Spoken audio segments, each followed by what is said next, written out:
final de semana, né, então a gente vai ver metodologia 5, que é o grupo de biodança, né. Então essa parte aqui, que é a a parte mais teórica desse módulo, que é uma reflexão sobre o o grupo em biodança, eu vou gravar, vou disponibilizar, tá, e depois as outras, os outros módulos, né, as outras, partes desse final de semana, o que for possível a gente vai gravar, né, mas também como a gente vai fazer muita atividade em grupo, vai ficar coisa sem gravar, e daí as coisas que forem gravadas, eu vou disponibilizar, mas é um material só para o grupo, não é para compartilhar. Esse aqui sim a gente vai disponibilizar no canal, tá, porque é uma coisa mais abrangente, não tem, assim, nada específico de metodologia, mas é mais a teoria do grupo mesmo, né, uma teoria muito básica, muito sintética, só para a gente iniciar a nossa reflexão, né. Então, o grupo, né, é um aspecto super importante da biodança.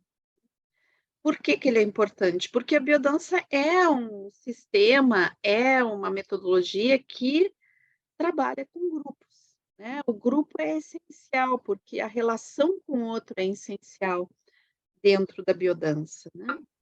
Então, a gente trabalha pessoal, tem alguém com o microfone aberto, por favor, verifiquem, porque está dando eco aqui, tá. Deixa eu ver aqui quem é, só um pouquinho. Professor, Andréia. É Andréia. Não, é André, Andréia. Tu fecha o microfone, Andréia. Tá bom, deixa eu ver se eu consigo fechar aqui para ti, eu acho que ela não ouviu. Ela conseguiu fechar, eu acho, não tá mais. Tá bom. Então, opa, passou aqui o meu slide. Então, bom, então, vamos ver um pouquinho o significado desse grupo para a biodança, né, porque, o Rolando diz, né, dentro daquela teoria que ele traz dos 7 poderes da biodança, né, ele traz o grupo como um dos poderes. E a gente já viu várias vezes, já conversou a respeito dessa questão do grupo, né, ser como um lugar aconchegante, um lugar que permite a gente gestar algo, né, como um útero estendido, como a gente viu em outras teorias, né, que é tão importante para a nossa espécie, essa coisa do acolhimento e se sentir dentro de um ambiente protegido, onde eu possa gestar a mim mesmo, né. Então, esse gestar a si mesmo, ele não é um exercício solitário em biodança, né, ele é um exercício, coletivo. Então, ao mesmo tempo que eu cuido, eu estou sendo cuidada.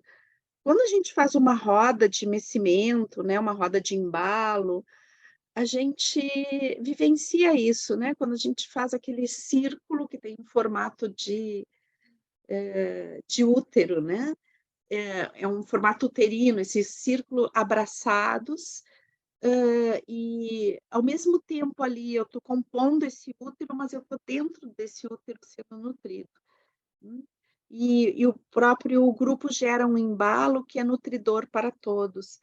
Então acho que esse exercício é uma grande metáfora desse processo que é a biodança, né. Então, onde, ao mesmo tempo, eu tenho um significado muito profundo, muito, contundente, né, de proteção para os demais, ao mesmo tempo eu estou protegida e me nutro. E agora, né, o nosso próximo encontro vai ser presencial, vivencial, a gente vai fazer o projeto Minotauro, e aqui, então, a gente vai ver o quanto o grupo é importante, né, então, quanto é essencial a presença de cada um, o o estar juntos, né, o quanto é essencial. Às vezes a gente não se dá conta e acha que o que faz um trabalho de biodança é o facilitador, né. Então, às vezes, a sensação que eu tenho é que as pessoas sentem como que existe uma pessoa que é muito importante dentro do grupo, que é o facilitador, e depois as pessoas vêm e não precisam se comprometer com o processo. E isso não é verdade, porque o facilitador de biodança, ele é uma pessoa que se formou profissionalmente para conduzir o grupo, né. Mas, na realidade, todos os participantes do grupo são facilitadores do processo, né. Então, se não existe uma coesão de grupo, se não existe um compromisso de todos com o grupo, fica falho o processo, né. E é super importante a gente se dar conta disso, porque, hã, existe uma responsabilidade da gente dentro dos processos de grupo, né. E daí a gente pode pensar assim: "Ah, mas que chato, mais uma coisa nessa vida que eu tenho que me responsabilizar, eu já faço biodança para relaxar, vou ter que me responsabilizar por isso", né. E é importante a gente se dar conta que essa responsabilidade, né, que na realidade não é uma obrigação, mas é sim uma responsabilidade, existe uma diferença entre essas 2 coisas, né, é um cuidado. E o afeto, ele passa pelo cuidado e pela responsabilidade, né. A gente pode ver isso quando a gente tem filhos, né, que a gente, tem cuidado pelos nossos filhos. Por quê? Porque esse cuidado é a maior expressão de afeto que nós temos, né. A gente pode ser super queridinho, mas se a gente não tiver cuidado, essa pessoa não vai conseguir se sentir amada, né. Então o cuidado, muitas vezes a gente tem uma dificuldade de expressão afetiva, mas é cuidadoso. E o cuidado passa então a ser um elemento essencial nesse processo, né, de permitir o desenvolvimento do ser humano. Então, claro que a biodança ela depende da participação de todos, isso que eu quero falar, né, não depende somente da participação do facilitador, mas ela depende da presença de todos envolvidos no processo, e essa responsabilidade se chama cuidado. Bom, eu gostaria de trazer um pouquinho, né, então, de onde vem isso? A gente poder pensar o que que significa o grupo na humanidade. Então vocês sabem que no livro, né, A Cura Ancestral, que é o último livro que eu escrevi, nós temos eu fiz uma pesquisa muito grande a respeito do paleolítico, né, então acho que é o segundo e o terceiro capítulo não, é a introdução, depois o primeiro e o segundo capítulo, eu vou trabalhar muito sobre o paleolítico e depois, né, a passagem do paleolítico para o neolítico. E daí lá, enquanto eu estava pesquisando, né, eu fui vendo muito a questão da importância dos grupos nessa nossa origem. Então, o que que acontecia lá no paleolítico, né, especialmente no paleolítico, quando a gente ainda não estava fixado na Terra. E uma coisa um dado importante sobre o paleolítico é a gente, é que nessa época essa época foi a época mais longa da nossa história, tá, isso é super importante a gente se dar conta para perceber a importância do grupo na nossa espécie. Desculpa só um pouquinho que eu vou limpar minha garganta, que tá um pouquinho difícil aqui. Tô com uma coisinha na garganta. Então, o paleolítico é uma época onde a gente não estava fixado na terra, né, e que a gente andava, né, num pequeno grupo, e esses pequenos grupos, eles têm um número, tá. Então, como é que se observa esse número? Claro que nos sítios arqueológicos é possível contar o número de ossadas, mas assim, os sítios arqueológicos do Paleolítico são realmente os mais raros, porque eles são muito antigos, né? Mas a gente tem aqui, por exemplo, a gente pode ver nessa foto os Sami, que são moradores, né, do deserto do Kalahari. E o estilo de vida deles é nômade, né? Então, se usa muito a observação do Sami para fazer um estudo comparado, né, do que seria o Paleolítico com o Sami. Por quê? Porque eles não desenvolveram agricultura, eles são caçadores-coletores, que é o jeito que os nossos ancestrais mais antigos viviam, né? Então, observando o Sami, a gente consegue fazer um estudo comparado, né, com os sítios arqueológicos e chegar a algumas conclusões de como se vivia no Paleolítico.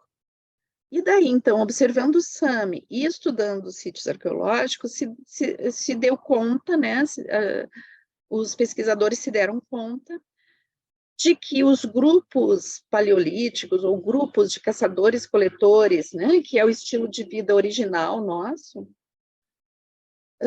eles se compunham de, no máximo, 40 pessoas, 35 a 40 pessoas. E é interessante isso, porque uma observação que eu faço, né, de grupos de biodança, de grupos semanais, tá? Não de final de semana, mas semanais, é que quando a gente ultrapassa esse número, 35, 40 pessoas, ocorre um fenômeno interessante, que eu acho que tem a ver com esse processo ancestral nosso, né? Que é como que a gente começa a se esquecer de quais são os colegas, né? Então, se formam pequenas panelinhas onde eu me recordo das pessoas e sinto falta se elas não vêm, né? Mas eu não consigo mais me dar conta que um colega que não faz parte desse ambiente próximo não vem. Fica mais difícil de gravar os nomes, de estabelecer vínculos com todo o grupo, né?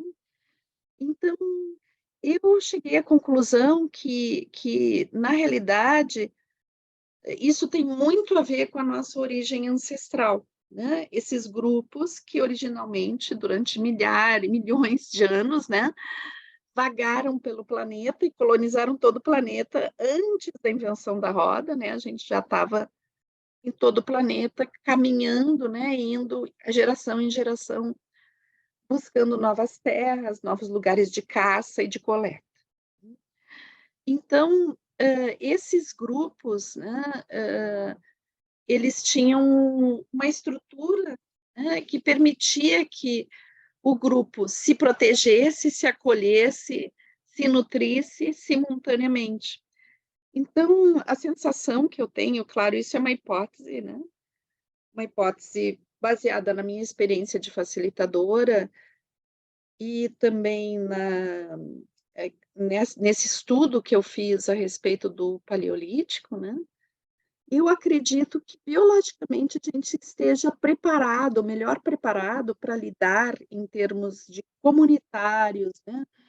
Em termos de reconhecimento de, de pares, né? Dentro de um grupo, com grupos de no máximo 40 pessoas. Quando ultrapassa isso, já começa a virar uma multidão e a gente começa a criar um fenômeno de anonimato e de. Não chega a ser uma exclusão, mas é como se a gente não conseguisse alcançar o cuidado necessário para todas as pessoas do grupo, né? Bom, daí é um pouquinho uma opção dos facilitadores, quando eles têm muitas pessoas, né? De ver como lidar com isso, né? Mas, assim, uma coisa interessante também, né, é que esses grupos do Paleolítico, eles tinham épocas, né, que eles se reuniam, né? Então, os diversos clãs, né, a gente pode dizer que eram clãs, eles se reuniam em alguns lugares, em geral eram cavernas, por isso que a gente fala que no Paleolítico a época das cavernas, né? Por que que a gente fala isso? Porque esses locais que a gente estuda, né? Porque que tem algumas cavernas na França, na Espanha, né? Que são muito lindas, como é o caso, por exemplo, de Altamira, né? Onde tem desenhos nas paredes e tudo. Então, assim, e são às vezes séculos de desenhos que se sobrepõem, né? Então, isso chamou muita atenção dos pesquisadores e acho que chegaram à conclusão que esses locais onde existem esses desenhos não eram moradias, né? Mas eram templos, onde esses clãs se reuniam, por exemplo, na primavera. Me parece que é primavera, né? Então, se reuniam a cada 2 ou 3 anos, né? Se reunia esses clãs e ali ficavam vivendo juntos, né? Durante um período curto, tá? Um período, não sei, de 15 dias, um mês, né?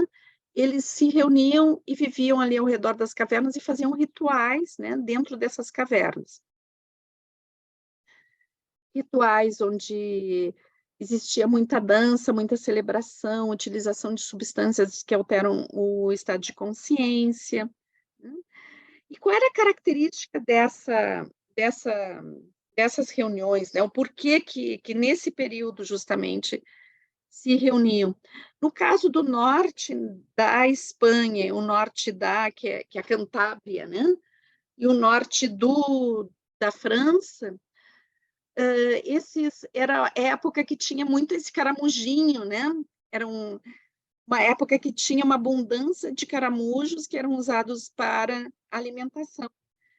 Então, era como se celebrasse naquele momento, né? Essa fartura de alimentos, isso permitia essa reunião, né? E essa celebração. Daí se buscou lá no deserto Kalahari, entre os Sami, como é que acontecia, se tinha esse processo. E daí, no deserto Kalahari, como é uma população que vive no deserto, né, e tem pouca água, tem um período onde existe chuvas, né? Então tem uma abundância de água. Então também, né, justamente nessa época, existe essa reunião, né, no deserto. E o que acontece nessas ocasiões dessa reunião de grupos? Então, vocês sabem que todos os grupos, é natural isso, né? A gente vai ver isso hoje, às vezes desenvolvem conflitos, né? Então, naquele momento onde se encontra esses clãs, né?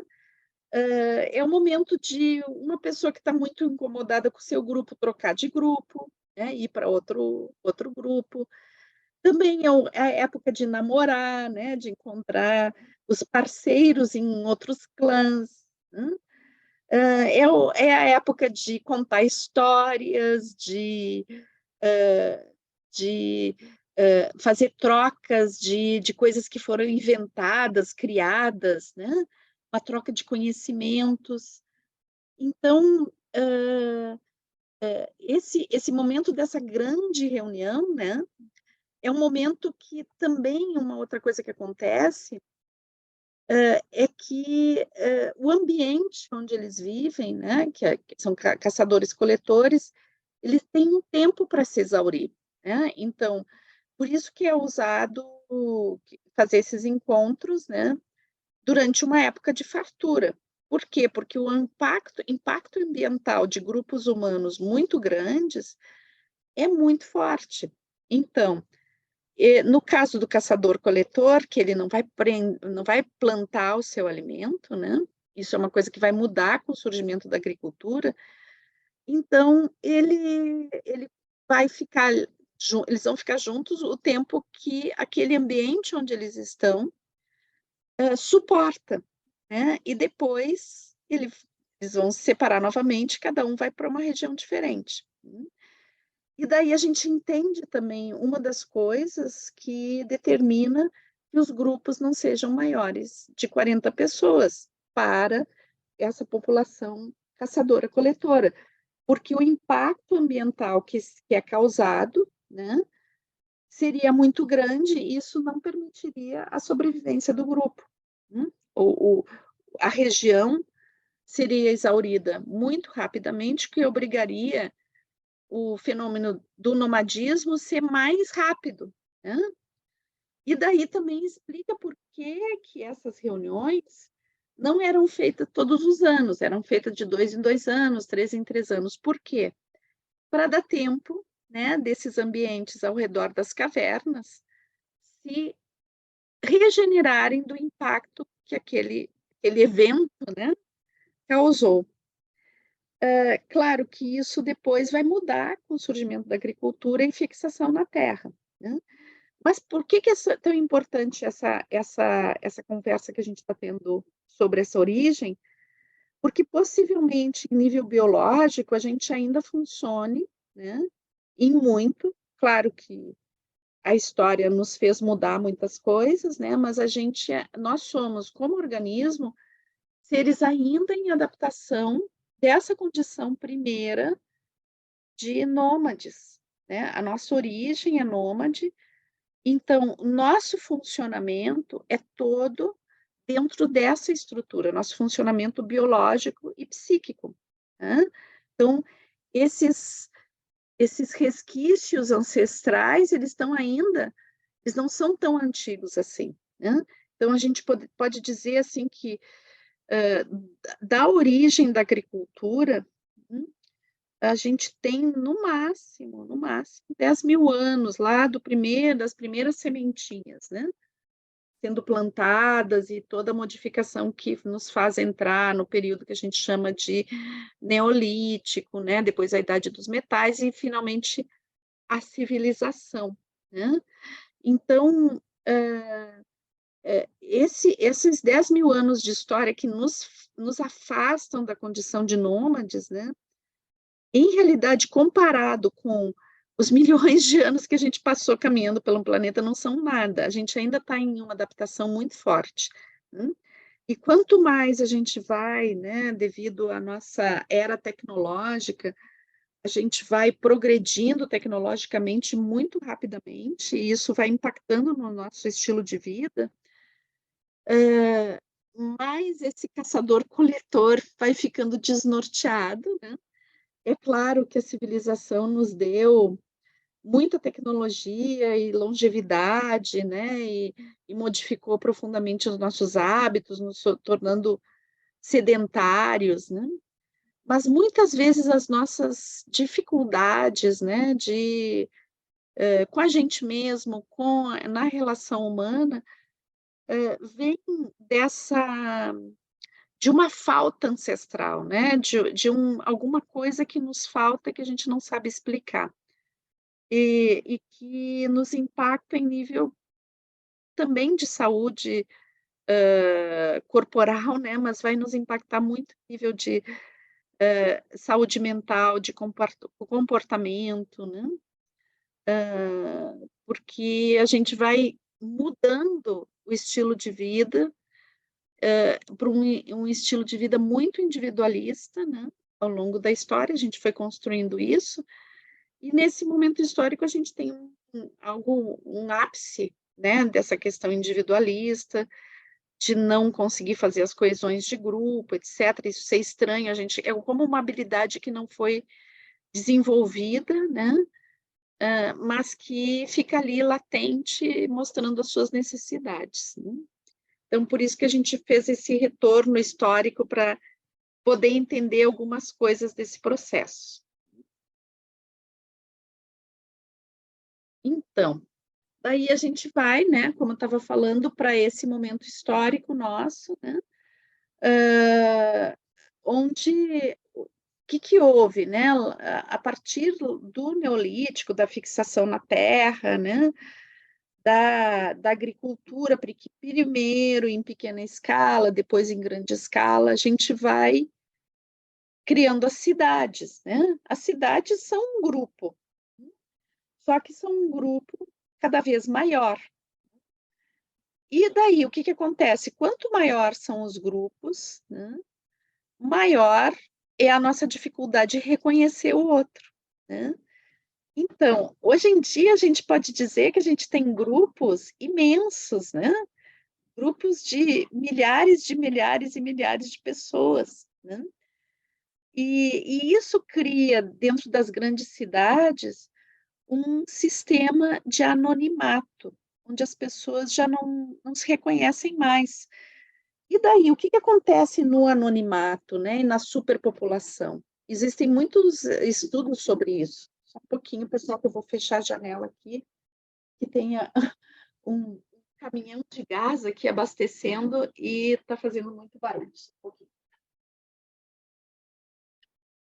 Vamos ver se melhora agora. Essa é a cidade, né? Essa é a cidade. Então, hã, esse anonimato, né, existem muitos estudos a respeito de comportamento animal, né, que são experiências que se fazem com cobaias, né, onde se trabalha sobre a questão da superpopulação. E é muito interessante que essas pesquisas, no sentido, de que quando elas são feitas com mamíferos, né, geralmente são feitas com ratinhos. Então que os ratinhos, como mamíferos, cuidam dos filhotes, né. E então, quando existe uma fartura de alimentos de água e bastante espaço, os ratinhos, eles se dão super bem, né, eles conseguem ter um nível de comunicação super bem e cuidar dos seus filhotes, amamentar, limpar, etc, né. Então, o que que vai acontecendo? À medida que vai no mesmo espaço, vai crescendo a população de ratos, né. Opa, sei aqui. Esse final de semana está passando com a maior facilidade. Então, à medida que vai crescendo essa população, eles vai alterando o comportamento, né. E daí passam a não conseguir cuidar mais dos filhotes direito, né, vão, tendo episódios, de muita violência, de muita agressividade, né, a ponto de que existe inclusive a morte dos filhotes, né, as mães que se tornam violentas com os próprios filhotes. Então, e isso tudo é explicado, esse grau de violência, esse grau de de agressividade é explicado pelo excesso de população, porque os pesquisadores sempre deixam disponível alimento e água suficiente, né. Mas não basta, né, não basta isso.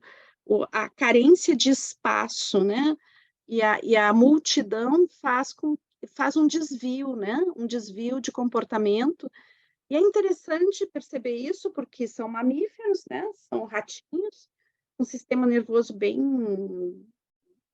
menos desenvolvido que um ser humano, mas aí já, né, nessa espécie, né, que tem, digamos, evolutivamente, é tão diferenciada da nossa, mas que nas origens, né, tem a mesma dificuldade. Então, que os mamíferos, como são seres que necessitam do outro para o aprendizado, para o cuidado, né, esse é a questão grupo, né, a questão comunidade é essencial.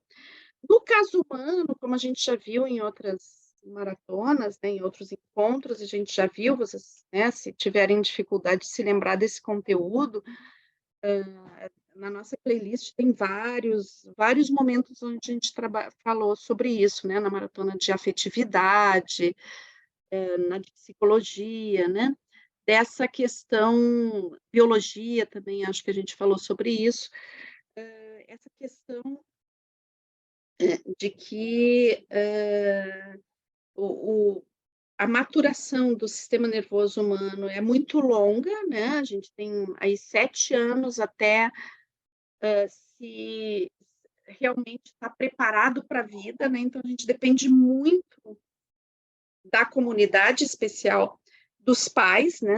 Especialmente das mães, mas o que existe? A comunidade ela é protetora desse núcleo que é mãe e filho, né? Então não serve uma mãe e um filho sozinhos, é uma coisa que pode se tornar bastante desgastante se ela não sente apoiada por uma comunidade que a cuida, né? Então, a comunidade, o grupo, né, é muito importante para a criação do ser humano, né?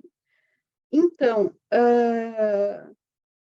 as sociedades hiperpopulosas, os grandes centros urbanos, né, eles tendem a essa questão do anonimato, da solidão, né, e daí vai desenvolvendo esse fenômeno que é o individualismo também, né, e que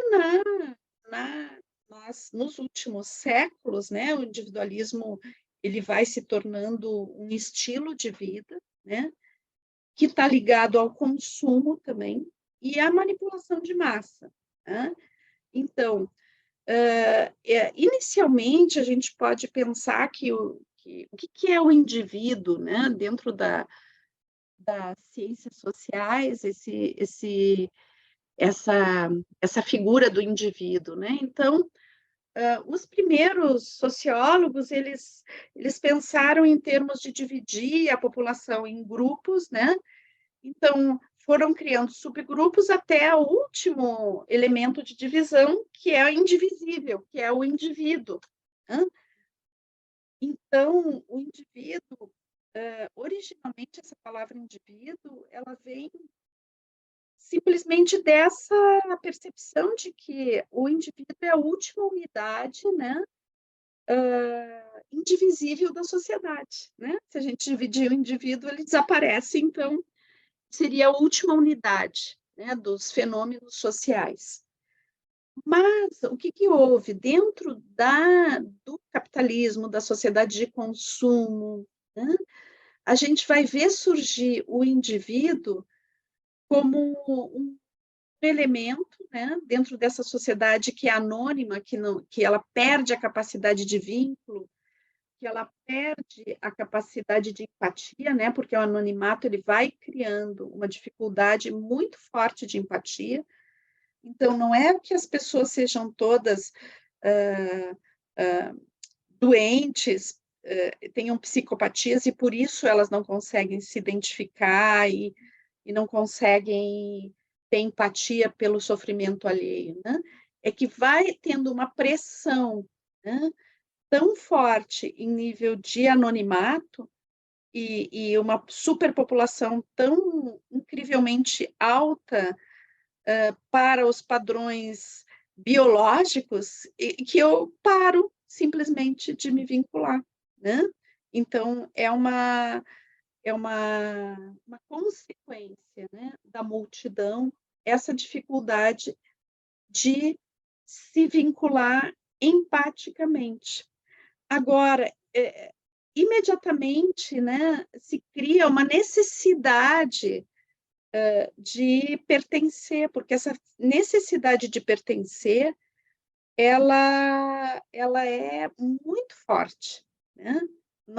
Porque quando a gente sente que não pertence, pessoal, é como um desespero completo, né? É um desespero completo para um ser humano não sentir que pertence, porque quando um ser humano sente que não pertence, ele está completamente vulnerável e desprotegido, né? Isso causa uma carga de ansiedade que pode comprometer profundamente a saúde mental dessa pessoa.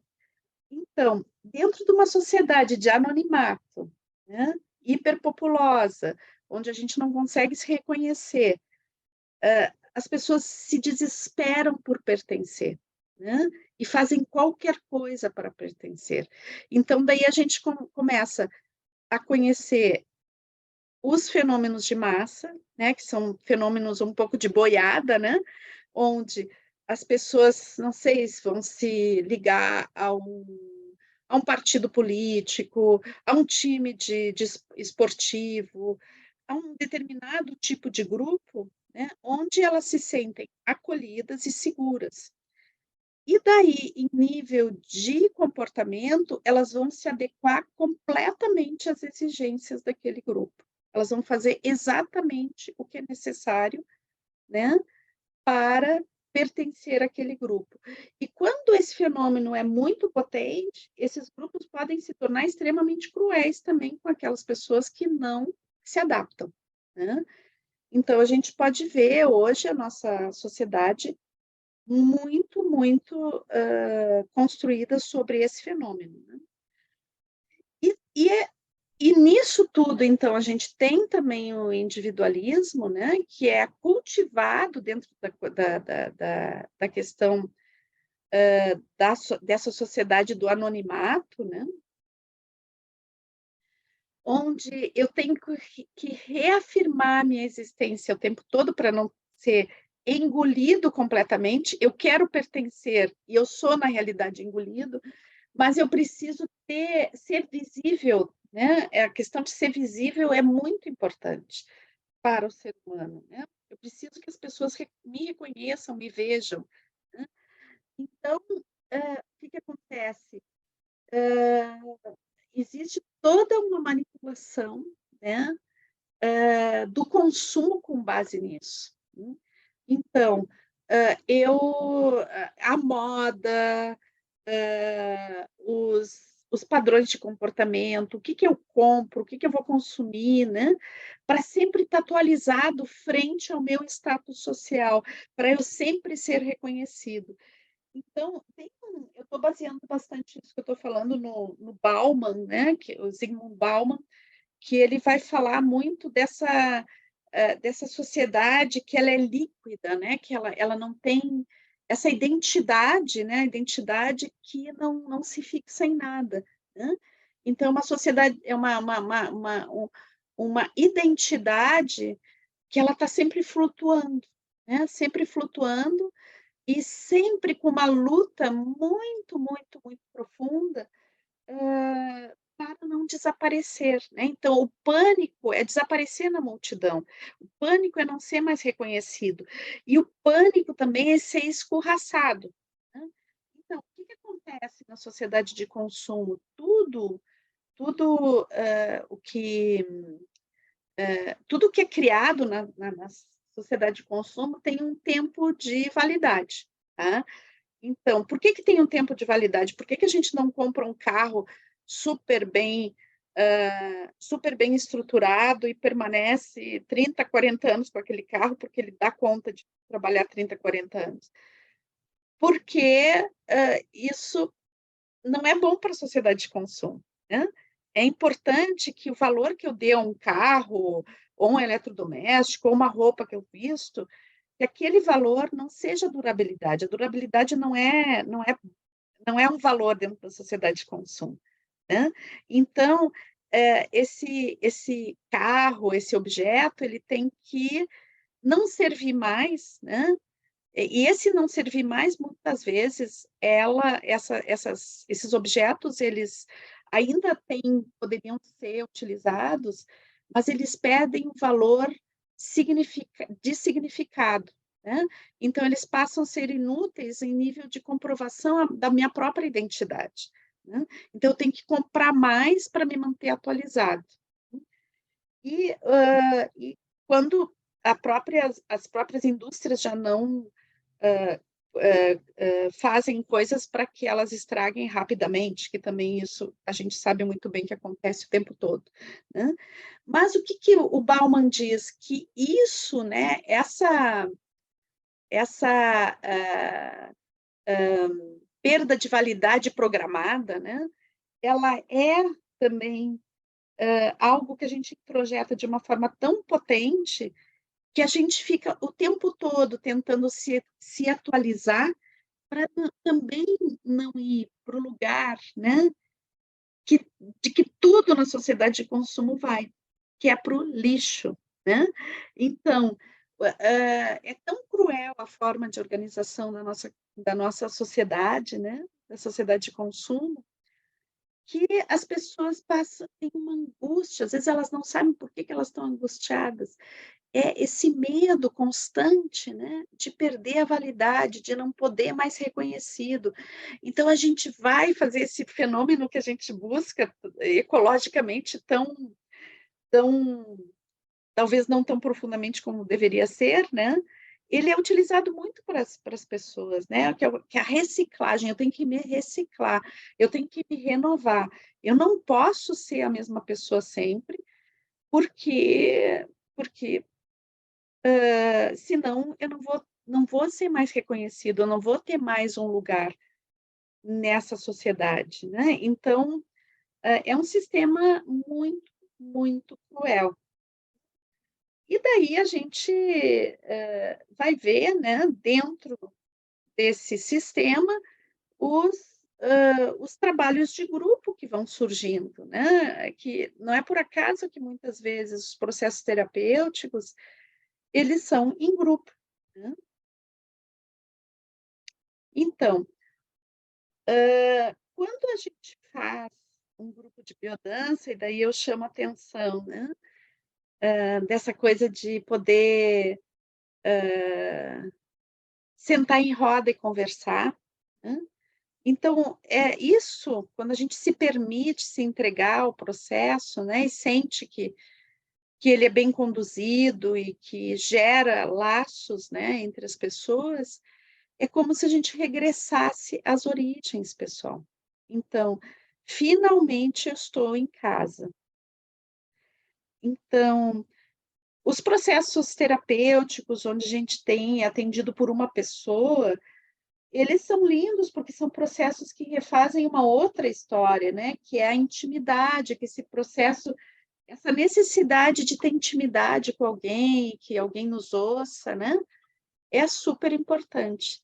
Mas o processo de grupo, ele refaz uma outra coisa que ancestralmente nós necessitamos, né, que é voltar para a casa do grupo, é sentar e poder contar histórias, contar as nossas histórias, é sentar e poder partilhar conhecimento, é voltar a dançar juntos, é voltar a fazer rituais juntos, onde a gente possa reconhecer o outro, né.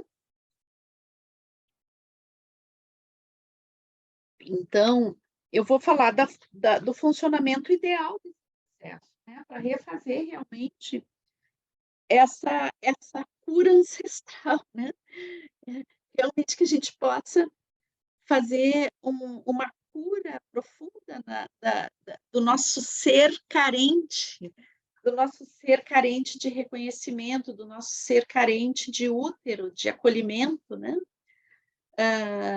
que às vezes vivemos em solidão profunda, às vezes vivemos em grupos super resumidos de 2 ou 3 pessoas que não conseguem dar conta, né, da opressão que o próprio sistema faz, né, e existe um sentimento, às vezes, de vulnerabilidade, de desproteção profunda devido a isso, né. Então, os grupos, quando a gente senta em grupo e se sente em grupo e se sente acolhido pelo grupo, a gente começa a refazer esse caminho. Então a fórmula, entre aspas, de biodança, né, ela tem 3 padrões que eu acho super importante a gente se dar conta, tá. Sempre falo para vocês, a principal, metodologia de biodança é o grupo semanal, tá. Então esse encontro semanal, ele é fundamental para refazer essas teias de origem, né, essas teias ancestrais, para curar essa alma do peregrino, né, curar essa alma do nômade, essa esse caminhar pelo mundo acompanhado e protegido, que eu acho que talvez seja a nossa maior carência como civilização, ter perdido isso, né. Então, a aventura de viver, a aventura de ir ao mundo, sentindo que eu estou respaldado, que eu estou que eu posso me manifestar porque eu sou acolhido e amado do jeito que eu sou. Eu não preciso estar vestido de uma determinada forma, ou ter determinada profissão, ou fazer as coisas de um jeito ou de outro para ser acolhido, né? Existe um grupo que me acolhe. E por isso, pessoal, então, que é importante o grupo semanal, que é esse grupo de encontro, né? E por isso que é importante também a gente escolher um grupo para participar, né?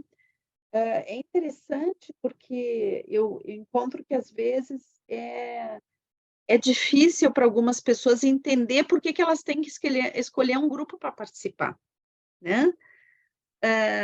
Porque, claro, dentro da lógica individualista, o que eu pago, eu compro o produto, né, que é a aula de biodança, e eu vou fazer, e eu que estou pagando, então eu que vejo quanto tempo eu quero ficar, e se eu quero ir de um grupo para outro, o problema é meu, né?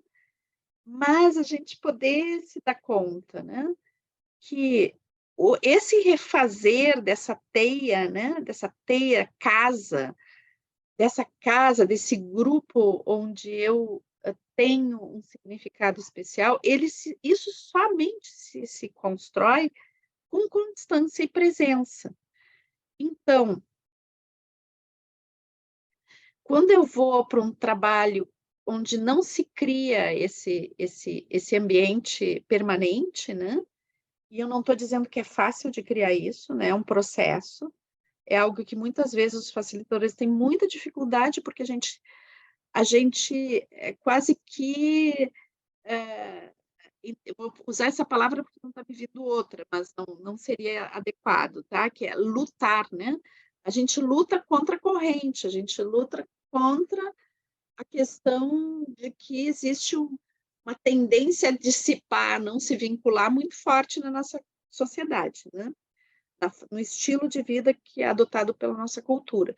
Então, o facilitador de biodança, quando convida as pessoas para vir semanalmente, né, formar esse núcleo básico, não é uma coisa simples, né? Não é uma coisa simples porque não é só a questão de conseguir pessoas que queiram realmente participar e formar esse vínculo, mas sim, se dá conta de que, por um lado, é uma necessidade profunda das pessoas, mas, por outro, pelo tipo de funcionamento que a gente tem na nossa sociedade, onde a gente evita se mostrar realmente como a gente é, né? E tem quase nenhuma experiência realmente profunda de trabalho de grupo, de estar em grupo, de convivência íntima com o grupo, isso também é código desconhecido e às vezes assustador, né? Então causa às vezes até estranhamento e irritação nas pessoas quando se pede que elas mantenham a presença, que elas avisem quando não vêm, que elas tenham esse cuidado, né? Que elas estejam realmente comprometidas com o trabalho, que elas não faltem por qualquer coisa, que elas priorizem o grupo, né? Que são todas coisas que os facilitadores falam, né? Mas que às vezes a gente perde no meio do caminho, porque isso se dilui de uma forma muito potente dentro desse fluxo líquido, onde as pessoas estão sempre fazendo 3 coisas ao mesmo tempo, né? Fazendo 3 coisas ao mesmo tempo. Elas não conseguem se centrar e realmente se dedicar a estar presentes naquilo que elas estão fazendo. Bom, então, primeiro, sublinhar, né, o grupo semanal. O grupo semanal é super importante, pessoal, né? Aqui, como grupo semanal, eu coloco como ideal que seja semanal, ou seja, uma vez por semana, né? Mas, em situações onde isso não é permitido, como, por exemplo, lugares onde um não existe facilitador de biodança e pode ir um facilitador uma vez por mês, ok, então vai ser um grupo mensal ou quinzenal, né. Mas é importante ter essa periodicidade de encontro de um grupo semelhante, né. Claro que vai haver modificações, alguém não veio, foi introduzida uma nova pessoa no grupo, legal, tá?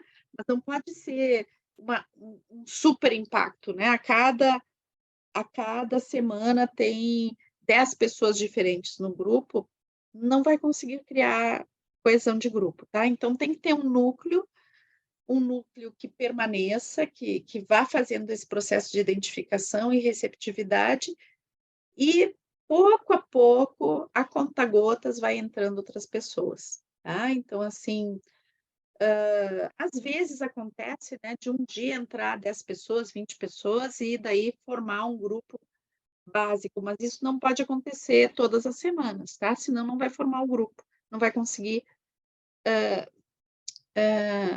estabelecer um vínculo que permita a profundidade, né?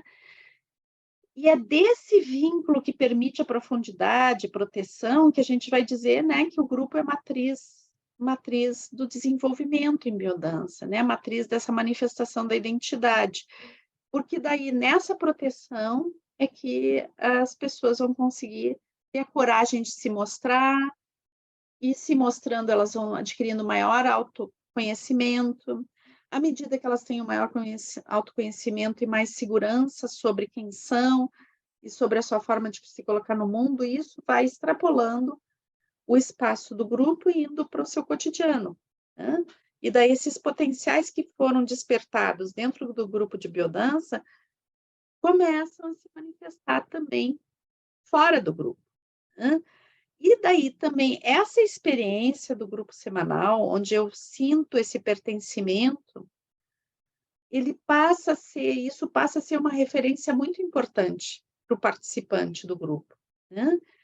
E a tendência desse participante é começar a notar a falta de alguns elementos de coesão e de afetividade no seu cotidiano.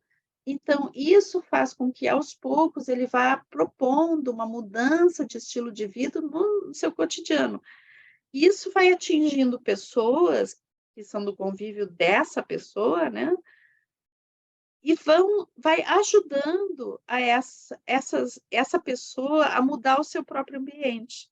Então, um participante de biodança que realmente faça um processo profundo e se entregue ao processo grupal, ele acaba, por consequência, gerando um processo virtuoso, né, um processo de facilitação, podemos chamar assim, né, de tantas outras pessoas que não participam em biodança. Então, ele passa a ser um agente de mudança social pela sua mudança de comportamento, e é uma mudança muito interessante, porque não é uma mudança de base racional, é uma mudança de estilo de vida que vai tendo exigências, né? Mas são exigências que, como elas têm uma base de retorno a um funcionamento muito ancestral, e esse funcionamento ancestral está lá na base de todo ser humano, quando ele começa a ressoar isso no seu ambiente, existe uma tendência, né, a que algumas pessoas se unam a isso, né, e permitam essa mudança. Mas também a gente vai ter fenômenos de resistência, fenômenos de rechaço pelas mudanças que o participante de biodança vai demonstrar no seu cotidiano, tá?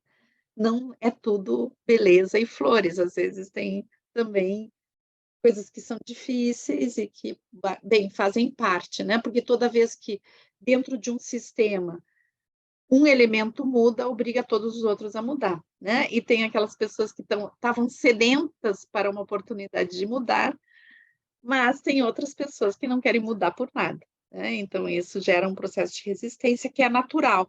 E aí é importante o grupo semanal para dar apoio e resistência a esta pessoa que está fazendo essa modificação no seu ambiente, né?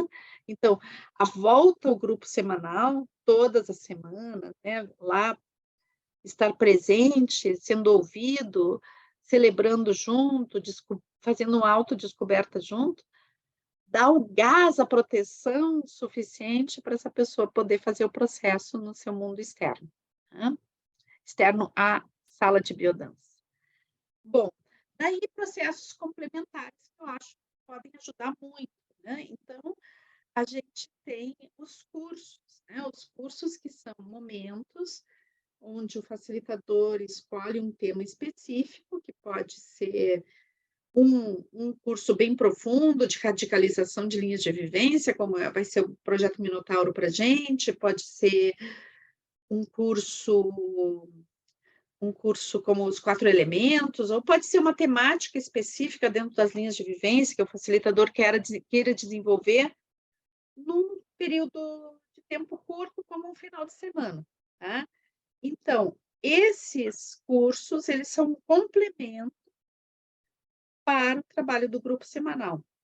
A gente vai ver muitas pessoas que preferem só fazer cursos, tá? Então, tudo bem, as pessoas vão participar daquele grupo naquele momento, vai ter uma eficácia na vida delas, claro, mas não a mesma daquela pessoa que faz o curso e volta para o seu grupo semanal. Então, é como se ela vem no curso, aquilo se potencializa, ela volta para o grupo semanal e continua nesse fluxo, e isso vai se retroalimentando. Então, as mudanças, elas vão acontecendo de uma forma muito mais potente, né? Essa integração, o processo de integração proposto pela biodança, né? Ela vai ser muito mais radical se for assim, né? E depois, né, a gente tem, e geralmente os grupos esses de final de semana, eles vão ter também essa, esse tamanho, né? Esse tamanho que é um pouquinho orgânico, como eu estava falando, de umas 30 pessoas, 20 e poucos, 30 pessoas. Em geral, os cursos são assim. Às vezes tem cursos onde existem mais, né? Assim, 60, 100 pessoas num curso. Eventualmente pode acontecer isso. E que está tudo bem, porque é um período temporário, tá? Então não tem problema. Sempre lembrando que quanto mais pessoas, né, mais se cria um pouco de anonimato, tá? Então é mais fácil de algumas pessoas não serem notadas, tá? Dentro do processo, e o facilitador tem que ter bastante cuidado com isso, tá? Então, por exemplo, por isso que dentro do projeto Minotauro, não é legal trabalhar com mais de 30 pessoas, 28, 30 pessoas. Para quê? Para que o facilitador tenha condição de reconhecer cada um, saber a história de cada um, e também o grupo reconheça e proteja cada um dos participantes, tá? Então, isso é bem importante. Quanto mais pessoas, mais isso se dilui. Mas por um período de final de semana, dependendo do trabalho que se faça, se é um trabalho vivencial que não seja de radicalização de linhas de vivência, é possível, tá? É possível. E vai ter um resultado legal, principalmente para quem faz os grupos semanais. E depois a gente tem os grandes eventos, né? Os grandes eventos são como aquelas celebrações do Paleolítico nas grandes cavernas, né? Então, é o momento onde vêm comunidades do mundo inteiro, de toda uma região, né? E se reúnem num determinado ponto para ficar 2, 3, 4, 5 dias, né? E celebrar e fazer muita biodança, muita amizade, né? Os trabalhos em grandes eventos não é indicado, não é legal, né? Se algum dia vocês forem apresentar um trabalho num grande evento, não é indicado para as pessoas, para trabalhos de grandes eventos, que a gente faça trabalhos super profundos, tá? Por quê? Porque ali é um momento de celebração, é um momento onde as pessoas estão mais num clima de euforia, de encontro, de amizade, tá? Então, o legal dentro dos grandes eventos é a gente poder ir conhecer profissionais que a gente curte, que a gente quer conhecer, ouvir eles falarem nas palestras, né, nas mesas redondas, a gente poder também fazer vivências com vários facilitadores, né? Mas eu aconselho a quem dá vivências dentro de congressos, encontros, de não fazer uma coisa super profunda, porque a pessoa não vai ter contenção afetiva durante um evento, tá? Para trabalhar com um contato profundo com alguma coisa mais vulnerável dela, tá? Então, o grande evento é uma festa, é um momento de celebração para os profissionais que vão ali também, é um momento de mostrar o seu trabalho, né, de divulgar o seu trabalho, mas não é o momento de fazer processos profundos, tá? Daí o processo profundo ele se dá no grupo semanal e daí sim, principalmente nos cursos, tá, que pontualmente vão servir como aprofundamento do processo do grupo semanal, tá. Então é importante a gente ver que cada um desses processos de grupo, né, ele tem um propósito diferente, tá. E eles são complementares também. Lembrar vocês também que agora em agosto, do próximo ano, a gente vai ter a nossa associação, né? Ela vai fazer um encontro lá em Termas do Gravatal, né? Já está abertas as inscrições. Então, para vocês poderem vivenciar um grande encontro, um grande evento, né? É um momento de celebração, tá, gente? Eu não, depois eu passei para vocês no chat uma divulgação, né? E também lá em 2024, a gente, acho que em agosto também, ou junho, não me lembro direito, acho que é junho, isso. Em junho de 2024, a gente tem o encontro, o congresso, né, mundial de biodança na Itália. Então, vão se preparando para a gente participar juntos desses dois grandes eventos, né? A gente pode se organizar para ir, mas depois a gente fala mais sobre isso, né? Mas gostaria, assim, de dizer isso, assim, que sempre é lindo participar desses eventos com muitas pessoas, tá?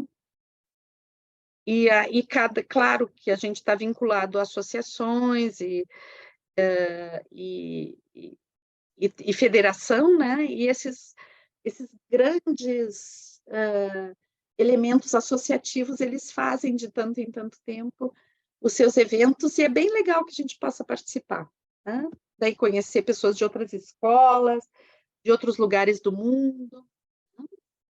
É isso. Bueno, então, o que eu gostaria de ressaltar nisso tudo que eu trouxe para vocês, né? É uma coisa bem importante que o Rolando nos traz, e a gente andou vendo isso em outros encontros, né? Que o ser humano é o fator ambiental mais importante para o outro ser humano, né? Então, a gente chama os fatores ambientais em biodança de ecofator, né? Então, nós necessitamos da presença de outros seres humanos para nos humanizar. Então, quanto mais a gente consegue participar de grupos onde exista um reconhecimento e um espaço protegido para se ser o que se é, né? Que esses grupos sejam grupos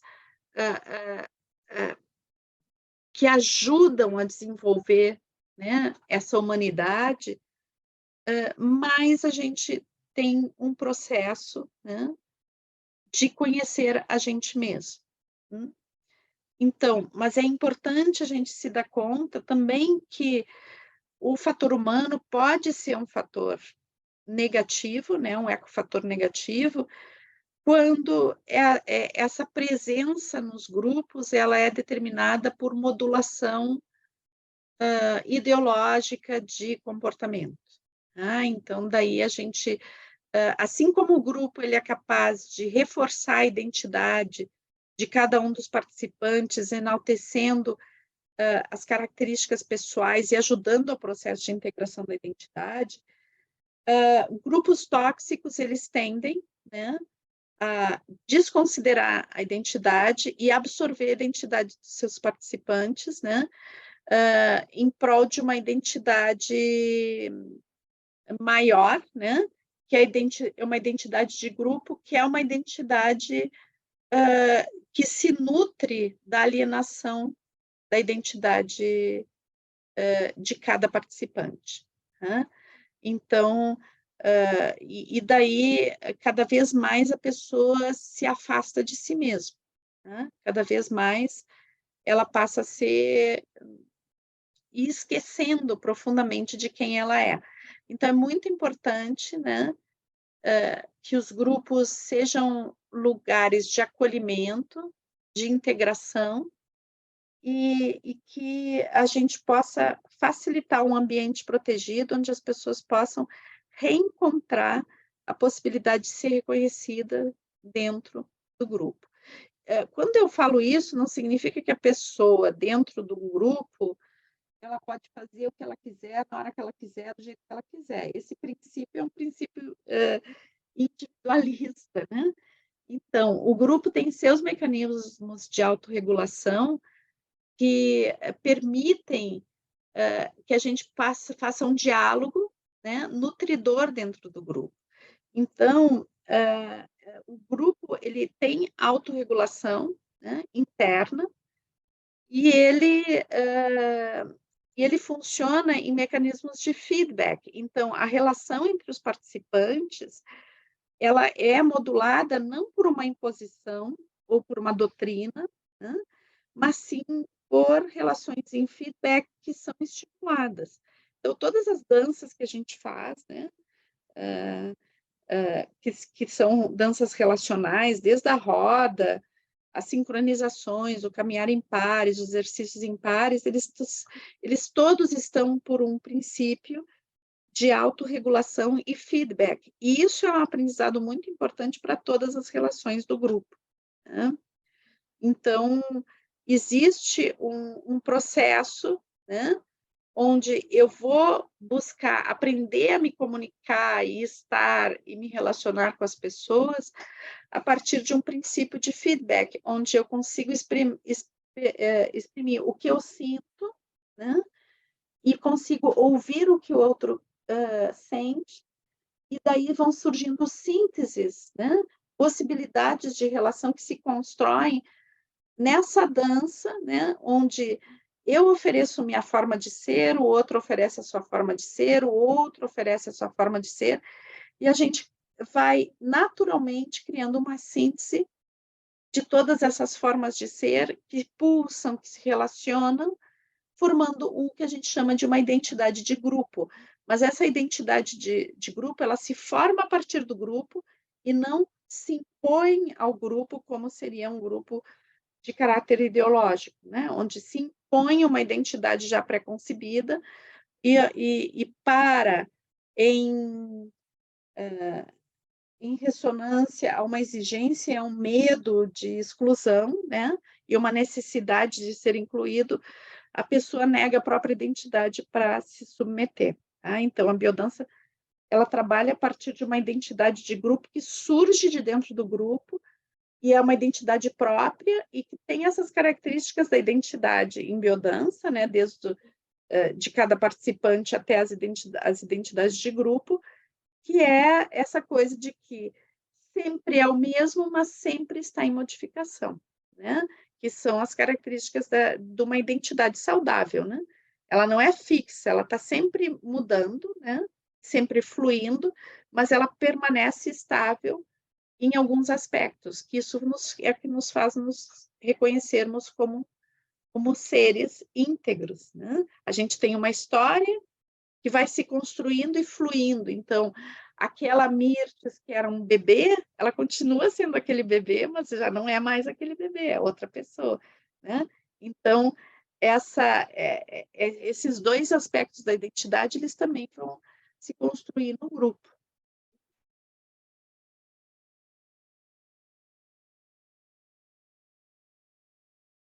Então, algumas coisas que a gente viu até agora, só para resumir, né? As funções do grupo, né? Então, o grupo ele tem que ter uma característica permissiva, no sentido de que ele permita, né, as pessoas se manifestarem, as pessoas serem quem elas são, né? Mas sempre isso não significa como eu disse há pouco, que a pessoa pode fazer o que quiser, na hora que quiser, do jeito que quiser. Não. Essa característica permissiva é uma característica de em feedback. Não. Então, assim, eu vou sempre estar em relação ao outro e construindo algo junto, que é o próprio grupo. Então, o grupo facilita, né? Então, não é a figura do facilitador, é a coordenação do grupo e não ser o grupo, né? Ele é parte do grupo, uma parte que tem uma distinção, porque ele que faz a coordenação, né? Mas a facilitação é feita por todo o grupo, todos são fatores facilitadores. O grupo de biodança ele tem uma função deflagradora de potenciais, né? Então, aqueles potenciais que estavam adormecidos, o ambiente oferece condições para a expressão desses potenciais. Uma função integradora, né? No sentido de acolhimento e facilitação de um processo integrador de cada um dos participantes, e uma função criadora, no sentido de que o próprio grupo é um processo criativo, né? Criador da sua própria identidade, das suas próprias manifestações, nenhum grupo faz o mesmo processo que o outro, né? Existem, digamos, similaridades e coincidências profundas em processos grupais, é óbvio, né? Então, existe um caminho que os grupos trilham, e esse caminho é muito coincidente em todos, né? Mas,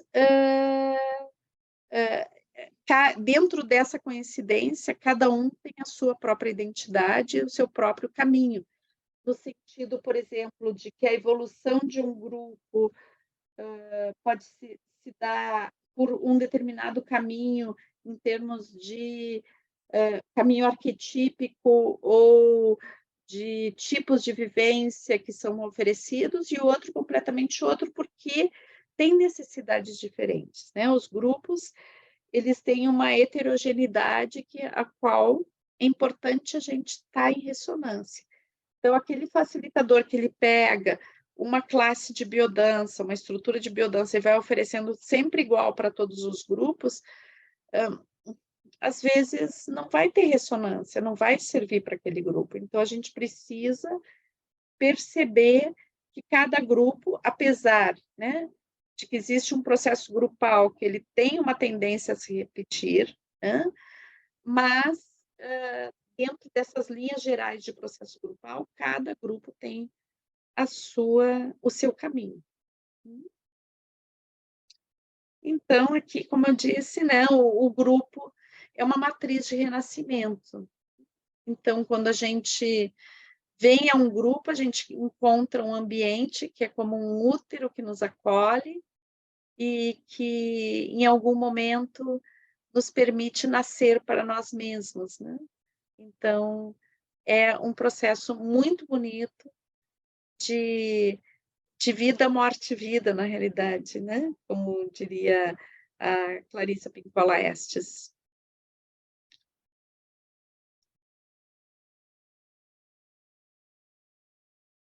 Então, como é que o grupo, né, ele vai fazer esse processo, né? Então, que eu acho que aqui eu trouxe alguns pontos que é importante a gente levar em conta, né? Então, deixa eu ver aqui a hora para a gente se passar. Então, eu acho que o grupo de biodança ele tem que ser gerador de momentos estruturantes, tá? Então, quem quer saber mais de momentos estruturantes pode ir lá no meu livro, né? Tem um livro inteiro só sobre isso, né? Sobre esse termo, momentos estruturantes. Mas, de uma forma muito resumida, né? O que eu quero dizer com isso? Que o grupo de biodança ele tem que ser um ambiente que gera vivências que são tão impactantes que nos sirvam profundamente para estruturar a nossa própria identidade, né? Então, a gente sabe que a vivência, né, ela tem um potencial tanto de estruturar como de desestruturar. Ela pode ser, quando ela é estruturante, ela gera um bem-estar, uma sensação de acolhimento, uma sensação de dignidade, né? E quando ela é uma vivência desestruturante, ela causa um trauma e uma dissolução da identidade, né? É algo que causa sofrimento. Então, o grupo de biodança ele tem que ser uma fonte gerador de momentos estruturantes, tá? De vivências que nos resgatem a nossa potencialidade, o nosso bem-estar, as relações, valores de humanidade. É interessante que os grupos, aqui a gente falando principalmente dos grupos semanais, né, é que eles facilitem também a geração de vínculos informais, né, onde a gente possa trabalhar em termos de confiança mútua. Então, esses vínculos informais, o que acontece quando a gente vai... não é uma coisa que o facilitador vai propor, tá? Isso é muito importante. Não é que o facilitador vai dizer, pessoal, vocês têm que ser amigos, vocês têm que sair, vocês têm que conversar. Não, a gente não vai falar isso de jeito nenhum, tá? Isso não é uma coisa que o facilitador vai propor. Mas sim, o que vai acontecendo é que com o tempo, muito tempo participando nos grupos, vai se criando vínculos que são muito profundos e significativos. Então, vai se criando amizades, vai se criando um apoio que extrapola o próprio grupo, né? Então, é super importante a gente se dar conta de que esses vínculos informais eles vão se criando, né? É importante a gente estar atento a esses vínculos informais que vão se criando, para que eles realmente sejam consequência de algo muito agregador dentro do grupo, que eles não estejam contaminados com estruturas de resistência dentro do grupo, tá? Que pode acontecer isso, daí são grupos que geram fofoca, que geram exclusão, então a gente tem que estar super atento, né? De que o grupo, esses vínculos informais vão se formando como uma consequência de algo nutridor e que realmente eles vão servindo a vida das pessoas num contexto como algo que se amplia no cotidiano, né? Mas sempre estando atento para que isso seja algo construtivo e cuidadoso dentro do grupo e que se gera espontaneamente, tá? Então, porque o que acontece? Muitas vezes o facilitador, né, quando o grupo entra nesse processo, né, de, pessoal, vamos sair junto, vamos ir se encontrar num barzinho, vamos se encontrar na casa de alguém, fazer uma janta, né? Então, existe uma tendência, muitas vezes, do facilitador um pouco mais ingênuo, né? De que, então, agora a gente é um só, né? E sempre tem pessoas que se sentem, que têm mais dificuldade de integrar esse tipo de processo, né? Então, pode iniciar um processo de julgamento onde algumas pessoas se sentem excluídas, né? Então, é importante que esse processo aconteça de uma forma muito espontânea, que quando houver atividades que envolvam todo o grupo, ok, é legal, mas isso não significa que esses vínculos informais tenham que se estabelecer obrigatoriamente com todos, da mesma forma, né? E daí, o facilitador, que é uma figura que se distingue pelo seu papel dentro do grupo, também deve cuidar muito com as suas próprias expectativas de acolhimento, tá? Isso é uma coisa bem importante a gente pensar, tá? Porque muitas vezes o facilitador também, ele tem as suas necessidades de acolhimento, de se sentir vinculado, de fazer amizades, etc., né? E ele e só que ele é uma figura de autoridade dentro do grupo, onde existem muitas projeções em cima dele. Então, pode haver momentos, né, onde ele não se sinta tão incluído como ele como pessoa, como ser humano, gostaria. Tá? É um processo de exclusão que é natural dentro das posições de liderança. Tá?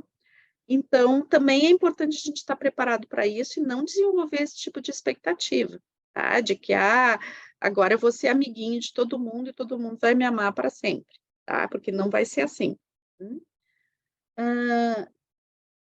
Então, a confiança mútua é muito importante, tá? E é muito importante a gente estar super atento a esse processo, tá? Porque não é porque eu participo de um grupo de biodança que eu devo ser confiável, confiar, isso é uma coisa que a gente tem que desenvolver, né? Uma coisa super importante também, tá? É que os grupos, aqui a gente falando bastante da parte verbal, né? Os grupos, eles têm que ter um caráter acolhedor, mas não interpretativo. Então, quando lá na parte verbal a pessoa expressa algo, né? É importante que a gente busque não interpretar, isso que tu está falando é por causa disso, disso, disso, tá? Então, a gente não interpreta, tá? A biodança não é analítica, ela não busca interpretação, ela busca a escuta e o acolhimento. Então, que a pessoa possa encontrar naquele espaço um espaço para expressar sua emoção. Né? E a gente vai evitar o conselho também, o aconselhamento.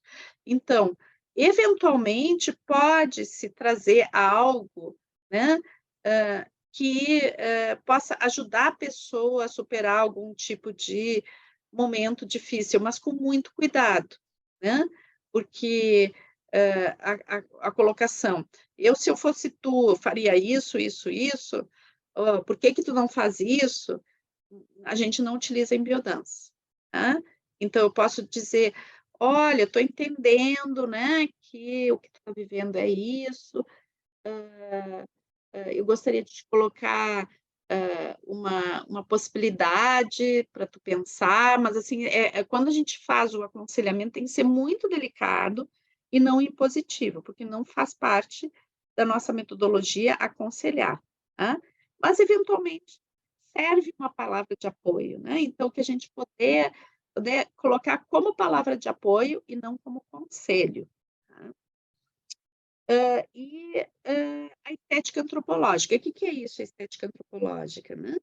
Então, eu tenho falado bastante para vocês, né, que a biodança, sim, ela é uma metodologia que vai trabalhar muito com essa emoção e sentimento do amor, né? E a pauta do amor como algo importante, que, que vai ser o centro afetivo e o acolhimento, né?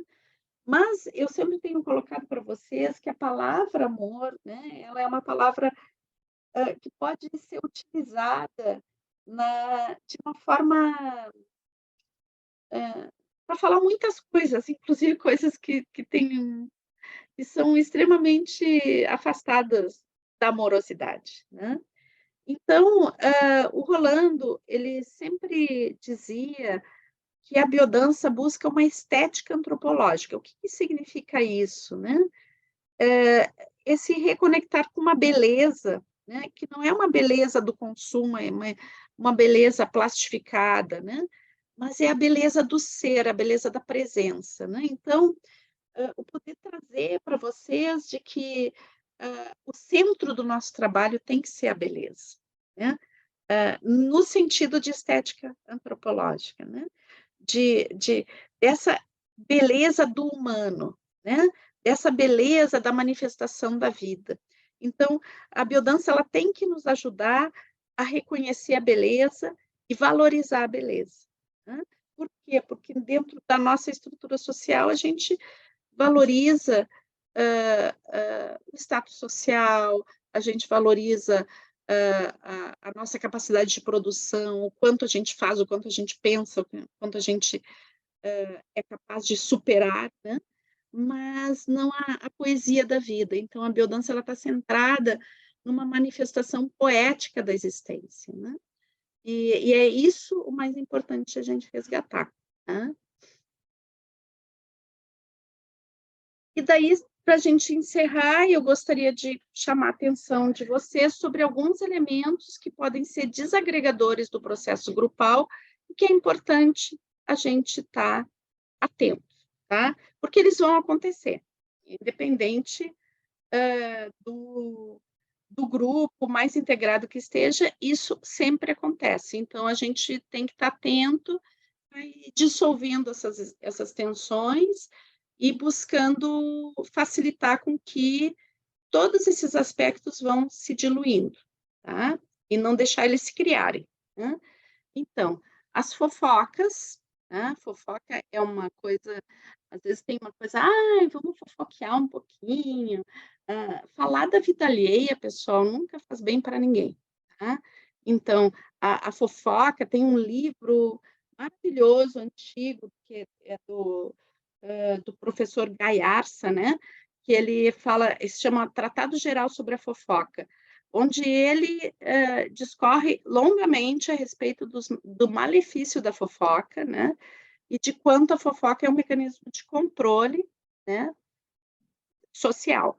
Então, é muito importante a gente ter um espaço de fala que seja um espaço cuidado pelas pessoas, que a gente estimule as pessoas do grupo a falar sobre o grupo dentro do grupo, tá? E não em conversas laterais, muito menos a respeito do comportamento de colegas. Tá? Então, é importante que sempre tudo que seja falado sobre o processo seja no ambiente do próprio grupo. Então, a gente tem que estimular dentro dos grupos de que aquele espaço inicial de fala seja um momento de a gente compartilhar as coisas que a gente gostou, que a gente não gostou, comentar tudo que tiver que comentar, tá? E as conversas fora do grupo sejam conversas a respeito de outras coisas, e não do processo grupal, já que nem todas as pessoas implicadas estão dentro daquela conversa, tá? Então, é muito importante. Depois, as naturais, entre aspas, né? Competições que surgem, né? Dentro das dinâmicas dentro do grupo, né? Então, quem aparece mais, quem é mais bonito, sensual, etc., né? A competição direta por liderança com o facilitador acontece muitas vezes, né? Então, a gente também está atento porque a nossa posição, o que a gente busca dentro dos grupos de biodança não é a competição, mas sim uma relação mais horizontal entre todos, tá? E, claro, como a gente vive numa sociedade de consumo, a competição, ela tende a aparecer dentro dos grupos, tá? Então, tem pessoas que sempre querem ser o centro das atenções, mesmo que seja aquela pessoa que depois tu faz um exercício de grupo onde ela pode estar no centro e se manifestar, ela não vai, né? Mas ela quer ser o centro das atenções ou do próprio grupo, ou do facilitador, ou de alguns colegas, tá? Então, competição também em termos de amizades ou de algum interesse de namoro que exista dentro dos grupos, acontece bastante. Tá? Então, é importante a gente estar super atento sobre isso. As projeções, né? Então, assim, existe um processo que dentro da psicanálise vai se chamar de transferência e contra-transferência, né? Dentro dos grupos, tá? E é importante a gente buscar, dentro dos grupos de biodança, a função do facilitador não é ser mais que os outros, tá? A função do facilitador é ter ele tem uma função distinta dos demais, porque ele está fazendo a coordenação, tá? E ele não participa tanto das vivências, ele está ali para colher, para dar o tempo também, para controlar o tempo, para que as pessoas possam se soltar completamente. Ele é a pessoa que cuida de todo o processo e facilita e propõe, né? Mas não faz parte de enaltecer essa figura de coordenação no sentido de que o facilitador seja um guru, uma pessoa que sabe mais que os outros, ou uma pessoa que tem que ser reverenciada de uma forma especial, tá? Então, isso é muito importante a gente se dar conta, tá? E daí tem aquele item lá embaixo, que, né, a não compreensão do papel do facilitador. Já quero entrar nisso, junto com projeções, né? Porque muitas vezes, por uma questão de autoestima, de autoimagem, aquele facilitador que tem pouca experiência, ou às vezes mesmo os que têm muita experiência, né, se identificam muito com esse papel de líder guru, né, de pessoa que é o que sabe mais, que é o que tem sucesso, que é o super, super, super, né? E isso não ajuda o processo grupal, tá? E não ajuda as pessoas a desenvolver a integração da sua própria identidade. Então, sim, é importante que o facilitador seja respeitado enquanto profissional que está ali oferecendo o seu trabalho e se dedicando ao máximo a que tudo ocorra super bem, de uma forma linda, integrada, né? Mas é importante que isso não extrapole para uma coisa de, entre aspas, enguruzar a pessoa, né? Achar que ela é o máximo, que ela está acima do bem e do mal, que ela pode tudo, porque não é assim, tá? Então, a relação de respeito, a relação de cuidado, ela tem que estar em todos os âmbitos e o mais horizontal possível. Horizontal no sentido de horizontalidade das relações, né? Onde nenhum é melhor que o outro, nenhum é mais que o outro, são só competências distintas e papéis distintos, né? E daí a gente tem o maior cuidado com as manipulações, tá? Porque elas existem, né? Elas estão em todos os ambientes e elas se manifestam de formas muito diferentes e vai haver dentro dos grupos de biodança também, né? Uh, uh, chantagem, aquela coisa do coitadinho, a culpa, né? E que vem como um veneninho que é colocado ali, né? Mas que é importante a gente conseguir se dar conta e com muita fluidez, paciência, respirando fundo, dando, né? Dando o limite. É importante a gente dar limite para as manipulações, mas nem todo limite precisa ser dado com veemência, né? A gente pode ir ajudando aquela pessoa que está sentindo a necessidade de manipular para ter atenção, para repetir um papel que sempre faz na vida, né? Poder ajudar ela a superar essa necessidade de comportamental, né? Mas é importante o facilitador também estar sempre em diálogo com ele mesmo, né? Porque também nós, como facilitadores, somos facilitadores e não manipuladores, tá? Então, é importante a gente perceber que o instrumento que a gente tem nas mãos, se ele é utilizado de forma equivocada, ele serve para manipulação. E não é esse o nosso trabalho, tá? O nosso trabalho não é conduzir as pessoas para coisas que elas não querem fazer, para coisas que nós necessitamos, né? Para coisas que nós gostaríamos, mas o nosso papel é ajudar as pessoas a encontrar sua própria verdade, seu próprio ser e se manifestar de forma integrada e potente no mundo.